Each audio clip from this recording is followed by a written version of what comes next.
The Jedi Must Die, and more specifically, Tensu Run. The new Star Wars Inquisitors canon comic miniseries, written by Rodney Barnes and illustrated by Ramon Rosanas, has dropped its first issue and is set to tell the story of Tensu Run, the Jedi who faced the Inquisitors and Darth Vader, what became of him, and why did the Empire so greatly fear his existence. But before we get into issue 1, welcome back to my channel. My name is Scotty Holiday. I'm a queer Star Wars creator. Please consider liking, subscribing, and following me on social media for all my latest Star Wars content. Now, let's get into this comic. After wreaking havoc over a local settlement for information on the elusive Jedi Knight Tensu Run, the Grand Inquisitor meets with Vader aboard the Devastator to report on his progress, or lack thereof. Vader reprimands the Grand Inquisitor for his failure, and after calling on the other Inquisitor's assistance, explains why Tensu is such an important target for the Empire, providing some backstory for the Jedi Knight. Throughout the issue, we learn that Tensu Run has become somewhat of a legend to the people of the galaxy for single-handedly liberating the prisoners of an Imperial outpost in an event known as the Conquest of Regis Core, a conquest that's landed him on Darth Vader's most wanted list. The Grand Inquisitor even acknowledges Tensu's impact on the people of the galaxy, believing that he has become an idea, which is far more difficult to kill. From here, we're officially introduced to Tensu Run at his refuge on the planet Zayron and learn about his reluctance to accept his place as a leader in the larger fight against the Empire.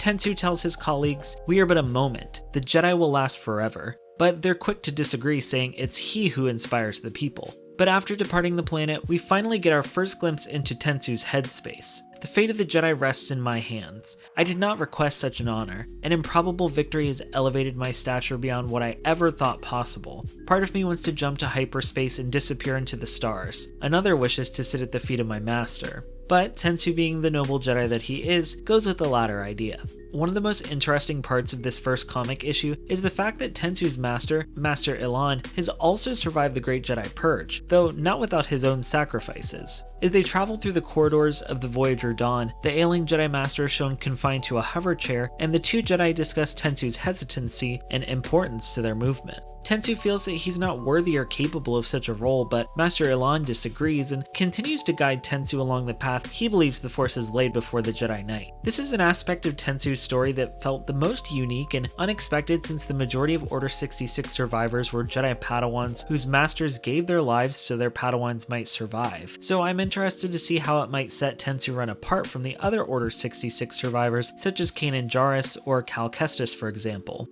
The Grand Inquisitor continues his pursuit of the Jedi, questioning the patrons of a local cantina for information, until one of them informs him they saw Tensu docking a ship nearby. The Grand Inquisitor catches up with Master Ilan's ship and confronts the Jedi Master about Tensu Run, but Tensu has already left. Providing no further use to him, the Grand Inquisitor slaughters Master Ilan along with the other Jedi aboard the ship and departs after hitting another dead end on Tensu's whereabouts or his next move. The comic then catches up with Tensu meditating along the shore of a river, presumably back on Zayron, as he senses the deaths of his master and the other Jedi. But this disturbance in the Force provides him with clarity, realizing that instead of fleeing the Inquisitors, it's time he goes after them himself, and I'm very curious on where this could take his journey to by the end of the series. I like that so far, the comic is focusing on the Empire's use of oppression and fear to keep its citizens at bay, while in contrast, Tensu Run provides a glimmer of hope in the darkest corners of the galaxy. We know that Palpatine was actively working to villainize the Jedi during the years following Order 66, so it's nice to see the people stand by and believe in Tensu.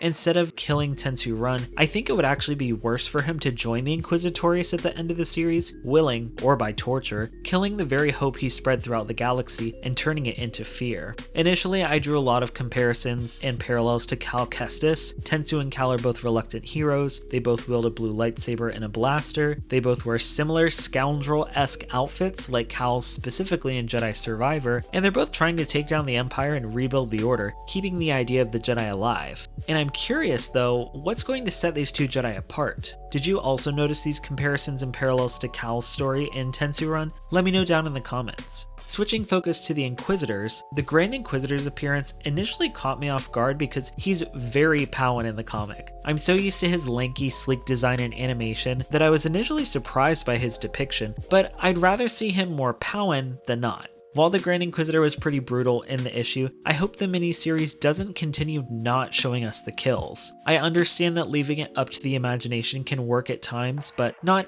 every time because I feel like it loses impact at that point. This is an Inquisitor series after all, and I want to see the Inquisitors live up to the villains that they are. I'm also a little nervous that this first issue focused a lot on Tensu Run instead of the Inquisitors, but I'm hopeful it was only done this way to set the scene and tone. I've been craving more Inquisitor stories since the release of Rise of the Red Blade, because even the majority of that story took place prior to Order 66, so I really hope this comic miniseries will dive deeper into the Inquisitors and each of their headspaces because I want to learn more about them. In general, I really loved seeing the inclusion of the Purge Troopers throughout this issue as well, especially since we're seeing them in their Phase 1 armor design introduced in Jedi Fallen Order, my personal favorite iteration of their armor so far. I also really enjoyed the art style of this comic because it's exactly what I think of when I think of comic artwork, and I mean that in the best way possible. I'm interested to see what other Jedi we might meet along the way and where this story will go next, but for now, I'm just looking forward to the second issue, which drops August 7th. So let me know your thoughts on the comic and who your favorite Inquisitor is in the comments below, or join my Discord to continue the conversation there. Make sure to like, subscribe, and consider following me on social media at Scotty Holiday SW for all my latest Star Wars content. Thank you all so much for watching, and as always, may the Force be with you.